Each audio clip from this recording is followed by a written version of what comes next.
నల్గొండ, వరంగల్, ఖమ్మం పట్టభద్రుల నియోజకవర్గ ఉప ఎన్నిక ఓట్ల లెక్కింపు కొనసాగుతోంది. నల్గొండలోని దుప్పలపల్లి స్టేట్ వేర్ హౌసింగ్ కార్పొరేషన్ గోదాంలో 4 కౌంటింగ్ హాల్స్ లో ఓట్లను లెక్కిస్తున్నారు.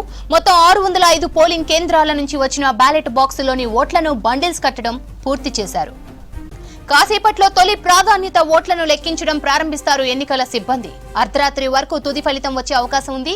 కాంగ్రెస్ నుంచి తీన్మార్ మల్లన్న, బీఆర్ఎస్ నుంచి ఏనుగు రాకేష్ రెడ్డి, బీజేపీ నుంచి గుజ్జుల ప్రేమేందర్ రెడ్డి సహా మొత్తం 52 మంది అభ్యర్థులు బరిలో ఉన్నారు. గ్రాడ్యుయేట్ ఎమ్మెల్సీ ఎన్నికల కౌంటింగ్ కు సంబంధించి మరిన్ని డీటెయిల్స్ నల్గొండ నుంచి శేఖర్ అందిస్తారు. శేఖర్, ఎమ్మెల్సీ కౌంటింగ్ అప్డేట్స్ ఏంటి?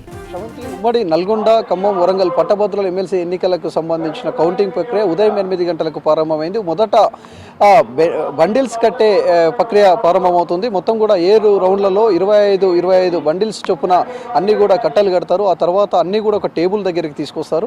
అది దాదాపు అంటే ఒక రౌండ్కు సంబంధించి మొత్తం 7 రౌండ్లు ఉంటే ఒక రౌండ్కు సంబంధించి దాదాపు 1 అవర్ పట్టే అవకాశం ఉంది. ఇప్పుడు ఫైనల్ రౌండ్ పూర్తిగా కూడా మరికొద్దిసేపట్లో పూర్తయ్యే అవకాశం ఉంది. ఆ తర్వాత కౌంటింగ్ ప్రక్రియ ప్రారంభమవుతుంది. మొదటి ప్రాధాన్యత ఓట్ల లెక్కింపు ప్రారంభమవుతుంది. ఇప్పటికే అందరూ కూడా ఎన్నికల అధికారులు, అదేవిధంగా ఎన్నికల స్టేట్ కమిషన్ వికాస్ రాజు కూడా ఇక్కడికి చేరుకున్నారు. అందరూ కూడా ఎప్పటికప్పుడు వాళ్ళ సమక్షంలోనే అబ్జర్వ్ చేస్తూ కౌంటింగ్ ప్రక్రియ అయితే ప్రారంభమైంది. ఓవరాల్గా 4 హాల్స్లో 96 టేబుల్స్ ఏర్పాటు చేశారు కౌంటింగ్కు సంబంధించి. దాంట్లో ఒక్కొక్క టేబుల్కి 1000 చొప్పున 96 టేబుల్లో 96,000 ఓట్లు ఒకే రౌండ్లో పూర్తయ్యే విధంగా కౌంటింగ్ స్టార్ట్ అవుతుంది. మొదట ఇప్పుడు ఏవైతే పోలైన ఓట్లకు సంబంధించి బ్యాలెట్ పేపర్లు ఉన్నాయో 25 బండిలు చొప్పున ఆ టేబుల్స్ పై వేస్తారు.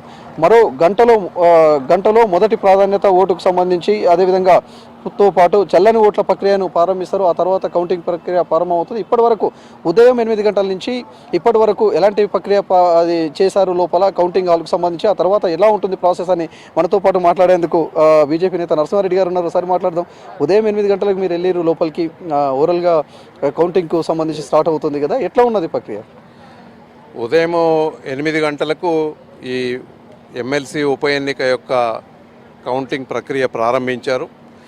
8 గంటలకు బ్యాలెట్ బాక్సులను సీల్ ఓపెన్ చేసి 96 కౌంటింగ్ టేబుల్స్ ఏవైతే ఉన్నాయో మొత్తము ఈ ఎన్నిక కౌంటింగ్ ప్రక్రియలో ఆ 96కు ఒక్కొక్క టేబుల్కు 6 బ్యాలెట్ బాక్స్ చొప్పున మెజారిటీ, కొన్ని టేబుళ్లకు ఒక హాల్లో మాత్రం 7 బ్యాలెట్ బాక్సులను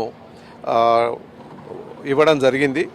వారు ఓపెన్ చేసి బ్యాలెట్ బాక్సులను అక్కడ ప్రిసైడింగ్ ఆఫీసర్ ఇచ్చినటువంటి ఓట్లతో వాటి షీట్ ముందు పెట్టుకొని అన్ని ఓట్లను కూడా ఒక బాక్సులో పోసి 25 చొప్పున బండిల్స్ చేయడం జరిగింది.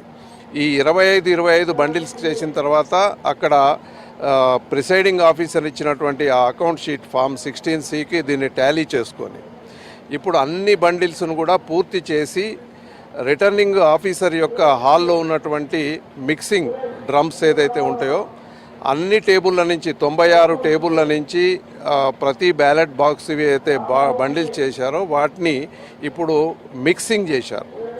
ఈ మిక్సింగ్ చేసిన తర్వాత ఇప్పుడు ప్రతి టేబుల్కు 1000 చొప్పున 1000 చొప్పున కొద్దిసేపట్లో వాళ్ళకు అందజేస్తారు. ఆ 1000 ఓట్లను అన్ని చొప్పున అంటే 96,000 మొదటి రౌండ్లో మొదటి ప్రాధాన్యత ఓట్లను లెక్కించడం జరుగుతుంది. ఇట్లా 3 రౌండ్లు పూర్తిగా ఒక రౌండ్లో సగం టేబుళ్లకు మాత్రమే ఈ 1000 చొప్పున ఓట్లు కానీ ఆ చివరి రౌండ్లో 500 చొప్పున విభజిస్తే ఇంకొక 4వ రౌండ్లో పూర్తి అవుతుంది. ఈ మొదటి దశ మొదటి ప్రాధాన్యత ఓట్ల యొక్క లెక్కింపు పూర్తి పోవడానికి దాదాపుగా రాత్రి 11 గంటల వరకు అవుతుందని అధికారులు అంచనా వేస్తున్నారు. 11 గంటల తర్వాత మొదటి ప్రాధాన్యత ఓట్లలో గనక మళ్ళీ దాని ఎలిమినేషన్ ప్రక్రియ మొదలు పెడతారు. ఎలిమినేషన్ ప్రక్రియ ప్రారంభిస్తే రాత్రికి అది బహుశా రేపు ఉదయం 9-10 గంటల వరకు ఎలిమినేషన్ ప్రక్రియ కూడా పూర్తయి రేపు ఫలితం బయటపడేటువంటి అవకాశం ఉన్నది. మీరు లాస్ట్ టైం ఎలక్షన్లో కూడా మీరు పార్టిసిపేట్ చేసారు, దగ్గరుండి కూడా చూసారు కదా. ఈసారి అంటే లాస్ట్ టైం 4 డేస్ పట్టింది, ఈసారి 2 డేస్లో కంప్లీట్ అయ్యే అవకాశం ఉందా? టేబుల్స్ పెంచారు, గతంలో 56 టేబుల్ కానీ ఈసారి 96 టేబుల్ ఏర్పాటు చేశారు. సో తొందర అయ్యే అవకాశం ఉందా? ఫస్ట్ ప్రియారిటీలోనే బయటపడే అవకాశం ఏమైనా కనిపిస్తుందా? స్కోప్ మీరు బండిల్స్ కట్టేటప్పుడు అర్థమవుతుంది అక్కడ సిచ్యువేషన్? ఖచ్చితంగా అవుతుంది. ఎందుకంటే గతంలో కేవలం 56 కౌంటింగ్ టేబుల్స్ మాత్రమే ఏర్పాటు చేశారు. అప్పుడు 3,89,000 ఓట్లున్నాయి. ఈ దఫా 3,39,000 ఓట్లు మాత్రమే ఉన్నాయి. కానీ 96 కౌంటింగ్ టేబుల్స్ ఏర్పాటు చేశారు. సో అధికంగా కౌంటింగ్ టేబుల్స్ ఏర్పాటు చేశారు. సిబ్బందిని అత్యధికంగా నియమించారు. దాంతోపాటు ఓట్లు కూడా 50,000 సుమారుగా తక్కువ ఉన్నాయి. కాబట్టి ఈసారి 2 రోజుల్లోనే ఈ ప్రక్రియ పూర్తవుతుందని అంచనా వేస్తున్నాం. ఇప్పుడు ఫస్ట్ ప్రయారిటీ ఓట్ల లెక్కింపుకు సంబంధించి కొన్ని మురిగిన ఓట్లు కూడా ఉంటాయి కదా, వాటిని ఇప్పుడే తీసేస్తారా, ముందుగానే అంటే బండిల్స్ కట్టేటప్పుడే తీసేస్తారా, లేకపోతే ఫస్ట్ ప్రయారిటీ ఓట్ల లెక్కింపు టైంలో తీస్తారా? దీని ప్రక్రియ ఏమంటే మొదటి ప్రాధాన్యత ఓట్లు లెక్కించేటప్పుడే ఇన్వాలిడ్ ఓట్స్ ఏవైతే ఉంటాయో ఆ 6-7 కారణాలు ఏవైతే చూపిస్తున్నారో అది వ్యాలిడా ఇన్వాలిడో డిసైడ్ చేయడానికి ఆ ఇన్వాలిడ్ ఓట్లన్నీ కూడా మొదటి ప్రాధాన్యత ఓట్లనే పక్కకు పెడతారు. వాటిని తిరిగి ఓపెన్ చేయడం అనేది ఉండదు. మొదటి ప్రాధాన్యత ఓట్లలో వ్యాలిడ్ ఓట్స్ ఏవైతే వస్తాయో వాటిని మాత్రమే లెక్కించి ఎలిమినేషన్ ప్రక్రియలో కూడా ఈ వ్యాలిడ్ ఓట్లను మాత్రమే లెక్కిస్తారు తప్ప ఇన్వాలిడ్ ఓట్లను కౌంట్ చేయరు. ఓవరాల్గా అంటే రిజల్ట్ వచ్చేటప్పటికి రేపు మధ్యాహ్నం కల్లా అయిపోతుంది అంటారు? ఖచ్చితంగా అయిపోతుంది. రేపు నా అంచనా ప్రకారం అయితే రేపు మధ్యాహ్నం 12 గంటలకే ఈ ఫలితం వెలువడొచ్చని ఆశిస్తున్నాం. ఇది మొత్తానికి ఎమ్మెల్సీ ఎన్నికలకు సంబంధించి ఇప్పటి వరకు బండిల్స్ కట్టే ఏదైతే పూర్తయింది, మరోవైపు ఎన్నికల అధికారులు కూడా ఎప్పటికప్పుడు ప్రత్యేకంగా కూడా పరిశీలిస్తున్నారు. కాంగ్రెస్ పార్టీ నుంచి తీన్మార్ మల్లన్న, అదే బీజేపీ పార్టీ నుంచి గుజ్జల ప్రేమేందర్ రెడ్డి, బీఆర్ఎస్ పార్టీ నుంచి కూడా రాకేష్ రెడ్డి, అదేవిధంగా ఇండిపెండెంట్లు కూడా అశోక్ గౌడ్ కావచ్చు, అదేవిధంగా చాలామంది కూడా ఉన్నారు. మొత్తం 52 మంది అభ్యర్థులు. ఆ అభ్యర్థులకు సంబంధించి వాళ్ళ ఏజెంట్లు అందరూ కూడా ఇప్పటికే షిఫ్టుల వైజ్గా ఉన్నారు. ఓవైపు ఏమో అధికారులు కౌంటింగ్కు సంబంధించి షిఫ్టుల వైజ్గా పనిచేస్తారు. 24 hours into 7 ఈ కౌంటింగ్ ప్రక్రియ జరుగుతుంది. దానికి సంబంధించి ఎలాంటి ఇబ్బంది కాకుండా ఉండే సిబ్బందికి అన్ని తాగునీటి సౌకర్యాలు, కనీస సౌకర్యాలు అన్నీ కూడా ఇక్కడికి ఏర్పాటు చేశారు.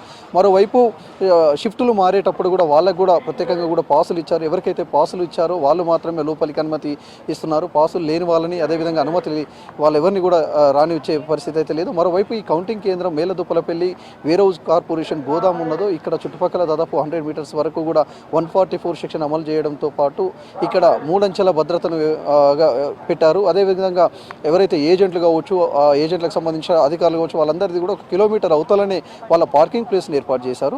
అక్కడి నుంచి బస్సులను ఏర్పాటు చేసి వాళ్ళని ఇక్కడికి తీసుకొస్తారు. వాళ్ళకి సంబంధించిన పాసులు చూపించిన తర్వాతనే వాళ్ళని లోపలికి పంపించే పనిలో ఉన్నారు. ప్రస్తుతం అయితే ఈ బండెల్స్ కట్టిన ప్రక్రియ పూర్తవడంతో ఒక్కొక్కరుగా అందరూ కూడా బయటకు వచ్చారు. వాళ్ళంతా కూడా లంచ్ చేసి మళ్ళీ మొదటి ప్రాధాన్యత ఓట్ల లెక్కింపు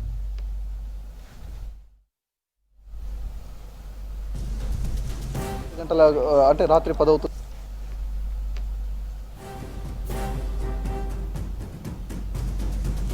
రైట్ శేఖర్, థ్యాంక్ యూ.